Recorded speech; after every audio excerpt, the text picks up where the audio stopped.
that mastering the art of prioritization means that not everything is actually urgent. In fact, very few things probably are urgent.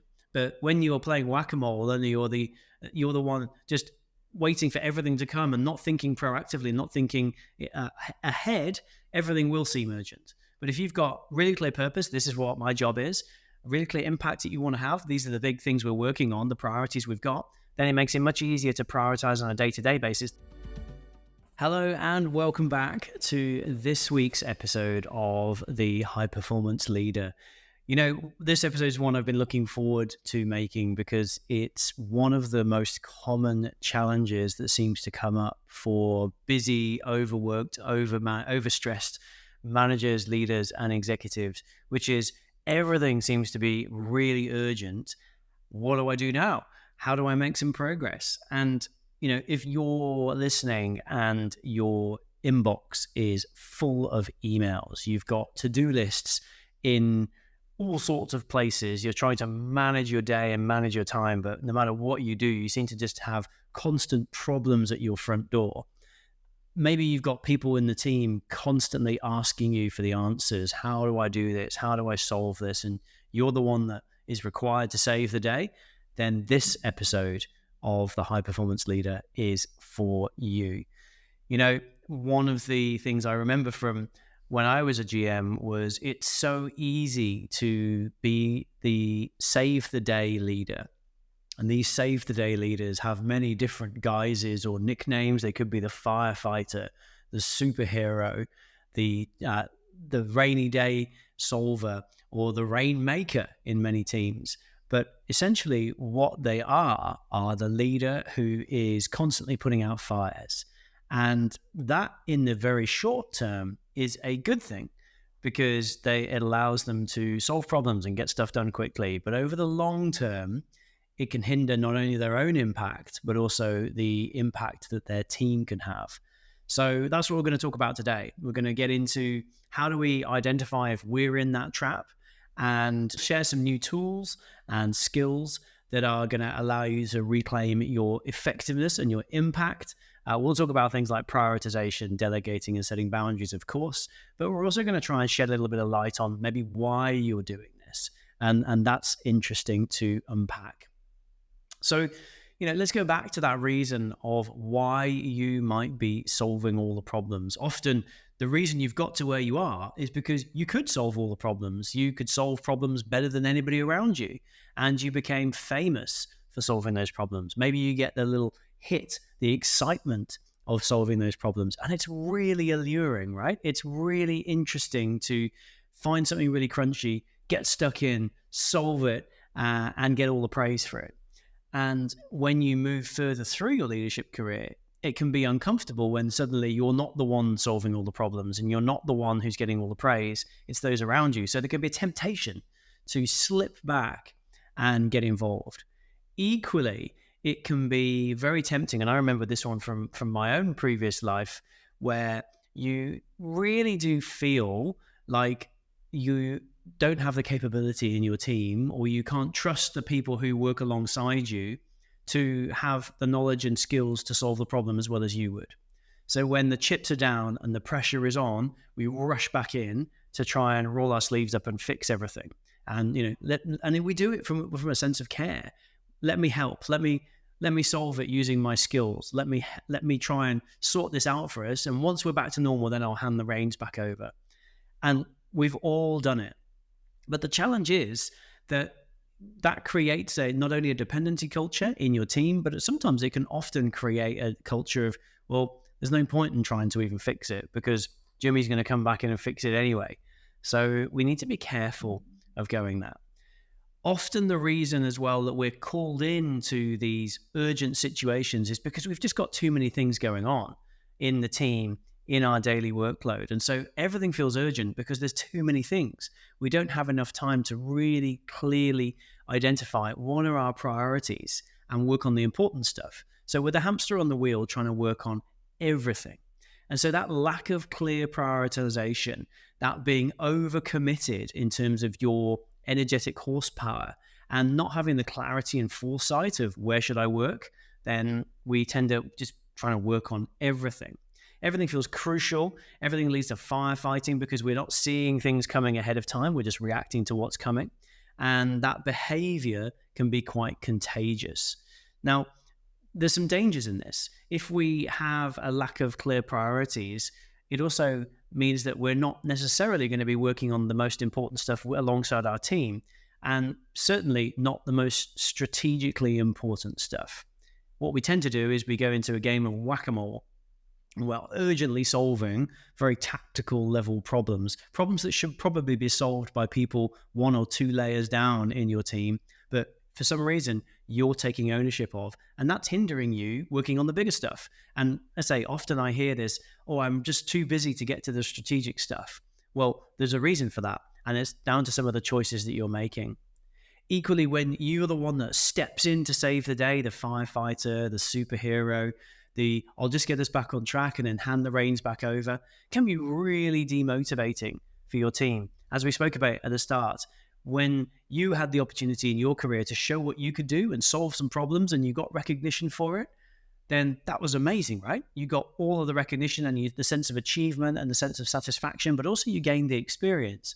But now you're stealing those opportunities from those people around you. And that can be not only damaging for their productivity and their growth and capability, but that then makes you feel like there's nobody around me who I can trust or has the capability to solve these problems. So you are stuck in that rut of having to be the superhero because you choose to be the superhero. Now, this is inevitably, over a period of time, going to start to have an impact on you. You're going to become more and more committed. You're going to become overstretched. And what I see often is people involved in meetings and making decisions and getting involved in the stationery order or being involved in decisions around what should the uniform be, or really small things that aren't relevant for somebody at their level of the business. But because they want to be involved and help, then they certainly take part in that. Hey there, Jimmy here, and I just wanted to drop into this episode and let you know we're extremely grateful for all of the incredible reviews and feedback that we're getting about the Ways of Working podcast. We've managed to get ourselves amazingly into the top 10% globally of all management podcasts, which is an absolute dream for me to be able to share the Ways of Working message across a wider community. I wanted to share a quick review from one of our listeners because it's absolutely incredible and inspiring to those people that we're trying to reach and communicate with. From Pinnacle Coach, Jimmy is a great natural interviewer and his background helps him to ask some really good questions. I've enjoyed a couple of the episodes from here and always come away feeling inspired for my AIM work. Pinnacle Coach, thank you so much for that incredible review. We really appreciate it. And if you haven't already, make sure you subscribe or follow on your favorite podcast platform of choice to the Ways of Working podcast, and we'll see you soon. Take care. Equally, when we are in this firefighter mode, it can be really tough to see the purpose in what we're doing. Why am I doing this? What's the purpose of all this whack-a-mole? I don't feel like I'm making these great strategic leaps and bounds that are going to make a real difference to the team and to my business and to me and my career. I'm just firefighting all the day. And that can make it very hard to distinguish not only the things that you find satisfying in the job, but also for your leader and the people who judge your performance to see whether you're doing a great job or not, because there's nothing really stand out. They don't see the purpose of what you're doing. They just see you running around and looking really busy. And again, I remember this back in my own time as a manager when I kind of felt like I had to be involved in everything to make sure everything was running smoothly. And it was just minimizing my impact when I did pop up because I was only there for a short time or not really present in the moment or not adding my best knowledge because I was overstretched and overcommitted. There's some conventional myths that often come up when things that you're probably trying that are also not helping. One of them is the always available myth. So if I'm always available, that will make me a better leader. I can always respond to everything. I'm always available to step in and help. I'm always solving everything. And that can be not only that challenge for your team, as I mentioned earlier, but then that starts to wear you down. Often we see leaders who are always available, the ones who burn out first, because they never have any downtime. They never have any recharging time. And they never spend time and energy investing in building the team because they're always available to fix it. They can solve all the problems. So why spend time training anybody else? Or they're too busy trying to train anybody else. Equally, starting to think about your judging your own success based on your own wins. As you become a leader in an organization, you move from being responsible for the work to being responsible for the people who do the work. And so your success as a leader is judged on the success of your people, not on the little wins that you step in. So those tactical superhero moments where you step in and save the day, yes, they may be good short term, but your team needs to be doing those. And you need to have a team that is perceived as running efficiently, effectively, and autonomously with a great leader in front of them. Not, oh, well, when the chips are down, Jimmy will come in and save the day, and that's okay. And so we really want to start transitioning from being the expert, the firefighter, the problem solver, the superhero, to being more of a visionary leader, to being an impactful leader. And that really does start with being very clear on the purpose of your role and the impact you want to have.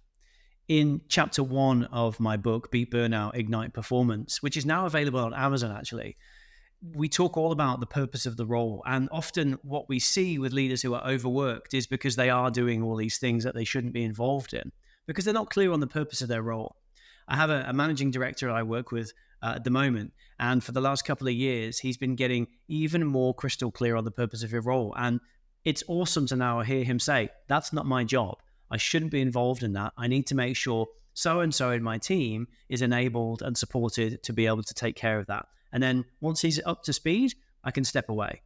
And he's really transitioned from what was the previous mindset, which was, oh my gosh, I need to get involved. I need to solve this. They haven't done it. I have to fix this. And always being overworked, overstretched, and overtired. Now, that's not my job. That's not my role purpose. The impact I want to have is growing the business, is starting a new product line, is offering new services, is optimizing and making us more efficient. Not have we ordered the stationery? Have we signed off the basic stationery order? Have we ordered some supplies for the week? Whatever it might be that your business does, find the person in your team who is responsible. It's in their role purpose, and stay in your lane, step back into your purpose and have more impact.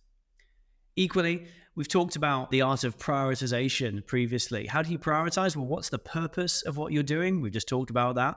What's the value of the thing that you could do or the other things that you could do? Choose the one with the highest value to the business and to you and to your team. And is it inside your capacity? Do you have enough headroom or capacity to take that thing on? And if you don't, what are you going to stop doing or slow down so you can create some capacity? Or is this the thing that's going to be stopped or slowed down? So that mastering the art of prioritization means that not everything is actually urgent. In fact, very few things probably are urgent. But when you're playing whack-a-mole and you're the one just waiting for everything to come and not thinking proactively, not thinking ahead, everything will seem urgent. But if you've got really clear purpose, this is what my job is, really clear impact that you want to have, these are the big things we're working on, the priorities we've got, then it makes it much easier to prioritize on a day-to-day basis. That's not important, that's not important, that is important, and it's urgent. Equally, start to think about how you delegate. We run a whole program, mastermind program on delegation using the 4-letter mnemonic: explain, demonstrate, imitate, practice, EDIP. And you'd be surprised by how powerful just having a delegation methodology, which is followed and followed and followed across a business, can make such a huge difference to offloading something that you've been previously responsible for to somebody else in a way that they feel supported to take it on, and you can trust them to deliver it to the correct standard. If you don't know how to delegate, we'd love to show you how to do that and share with you some of the information. And then the final one is really learning to protect your boundaries. Chapter 5 of our book talks all about downtime. And the single most important thing we talk about in that chapter is preparing to perform. This is not switching off and being lazy. This is giving your brain some recharge time to connect the dots, to join things up, to solve those problems that you've been wrangling with. But because you're running at 1,000 miles an hour all the time, you don't have the chance to do that. So making sure you take some time to set some boundaries that I go home at this time, I switch my emails and my phone off at this time. I have this personal time where I do hobbies, family, rest, relax, because that allows me to perform better when I'm in the workplace. It's this great myth, the always available myth, where I'm online at 3 a.m. doing things that steals those boundaries away from you gradually, piece by piece, but actually reduces your impact and reduces your performance as a result.